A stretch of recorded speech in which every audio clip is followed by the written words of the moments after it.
بسم الله الرحمن الرحيم عن ابن عمر رضي الله تعالى عنهما قال قال رسول الله صلى الله تعالى عليه وسلم من أذن 12 سنة وجبت له الجنة الحديث رواه ابن ماجہ۔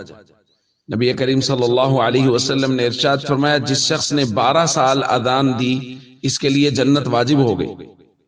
اور پھر حضور نے ارشاد فرمایا وَكُتِبَ لَهُ بِتَأْذِينِهِ فِي كُلِّ يَوْمٍ 60 حسنة، اور اس کے لیے اس کی اذان کی وجہ سے ہر دن 60 نیکیاں، وَلِكُلِّ إِقَامَةٍ 30 حسنة، اور ہر اقامت کے بدلے میں 30 نیکیاں لکھ دی جاتی ہیں۔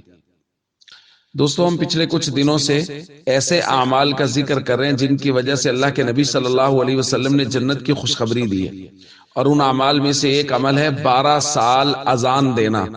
اور ویسے بھی اذان دینا اللہ کی طرف بلانا ہے، اور اللہ کی طرف بلانے سے زیادہ بہتر کس کا بلانا ہو سکتا ہے؟ وَمَنْ أَحْسَنُ قَوْلًا مِّمَّنْ دَعَا إِلَى اللَّهِ، اللہ کی طرف بلانے سے زیادہ اچھی بات کس کی ہو سکتی ہے؟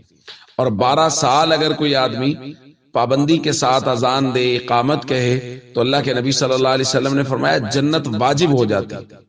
اور دوسری روایت میں حضور علیہ الصلوۃ والسلام نے ارشاد فرمایا المؤذنون اطول الناس اعناقا یوم القیامہ، قیامت کے دن اذان دینے والوں کی گردنیں، جو مستقل اذان دیتے ہیں، ان کی گردنیں وہ لمبی ہوں گی، یعنی دور سے پہچانے جائیں گے کہ یہ لوگ ہیں، یہ وہ مقدس لوگ ہیں جو دنیا میں اللہ کی طرف بلاتے تھے، اذان دیتے تھے۔ اس لیے ہم سب کو اس بات کا اہتمام کرنا چاہیے۔ ہمارے یہاں یہ بڑا مسئلہ ہے کہ جھجک ہو رہی ہے جی، مجھے شرم آ رہی ہے جی۔ اذان باقاعدہ سیکھنی چاہیے، اور خوبصورت اذان اس کا معمول بنانا چاہیے، اور مسجد میں جا کے اذان دینی چاہیے۔ السلام علیکم ورحمۃ اللہ وبرکاتہ۔